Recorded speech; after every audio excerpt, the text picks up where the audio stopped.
Hi guys! Today is magdidebone tayo ng chicken at madali lang ito. So watch lang kayo dyan. Thank you.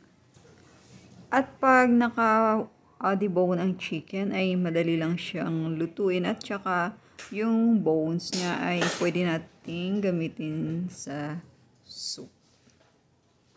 At alam nyo ba na makakakuha tayo ng collagen sa mga bones, which is good for our skin? So, mag-bone na tayo.